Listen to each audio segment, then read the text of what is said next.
Hi, Candace. Hi, Rick. How are you? Doing well. How are you today? Doing great. Thanks. Thank you so much for joining me. I really appreciate it. Oh, my pleasure. So can you tell us about your new book, The Sword of Summer, and what inspired you to write it?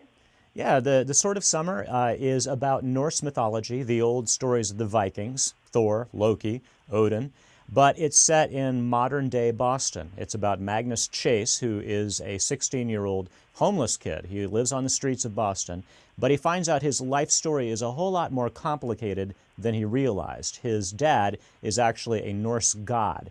The 9 worlds of Viking mythology are still out there: dwarves, elves, fire giants, the whole shebang. And he's got to interact with all of them during the course of the book.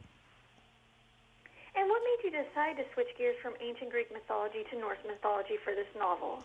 I love all kinds of mythology. I was a teacher for years. I taught social studies, history, English, and of course, mythology plays into all of that. And so coming back to the Norse mythology really for me was returning home. I have loved the Norse stories since I was a kid. I mean, they're just so ridiculously funny and crude and basically, I think the Vikings invented middle school humor, which is kind of where I live. So it was a natural fit, and I'm really glad that I finally got to do a series based on these. And as you mentioned, the main character, Magnus Chase, is the son of a Norse god. Can you tell us about your research into Norse mythology and what that experience was like? Yeah, it's really interesting because with the Viking tales, the Vikings didn't write a lot of stuff down, so we don't have as many primary sources for their mythology as we do with Greece and Rome. But I did read the original lore. I read the old stories from Norway and Iceland. And I had to do a little bit of guesswork to kind of fill in the blanks about what the gods were like. It was fascinating stuff. Some of this stuff is just so crazy. It's hard to figure out how to even use it and make it have it make sense in a modern setting. And what's next for Magnus in the trilogy? Well, it's going to be the next book, The Hammer of Thor. As the title indicates, he has to be looking for a fairly famous missing weapon. Thor seems to lose his hammer a lot in Norse mythology. I don't know what's up with that. But once again, Magnus will be on the job, and that book will be out next fall. And why do you think that the fantasy genre is so popular these days? You know, fantasy is something that appeals especially to kids because I think it's a way of escape from the modern mundane world, but it's also a way to explore really heavy issues without it seeming too dangerous to them. They can think about things like, what am I going to be when I grow up? What would it be like if my parents weren't around?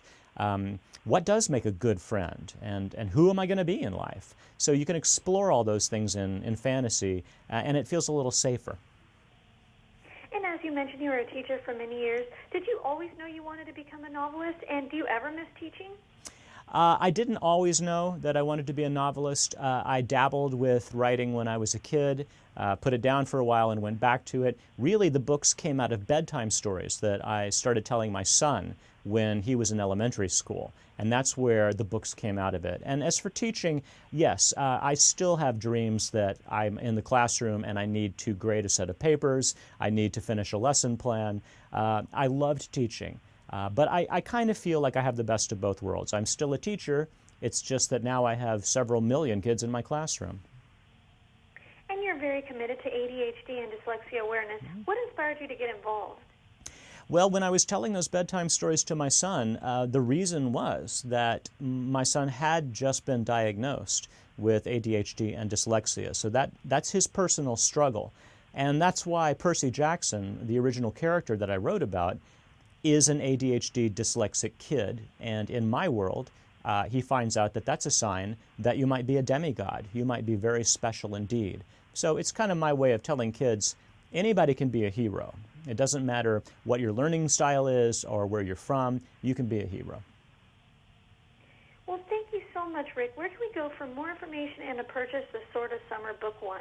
The Sword of Summer is available anywhere that you can buy books. And for more information, feel free to visit my website, which is just my name, rickriordan.com. Well, thank you so much for taking time out of your busy schedule today, Rick. I appreciate it. Have a great afternoon. You too. My pleasure. Thank you. Bye-bye.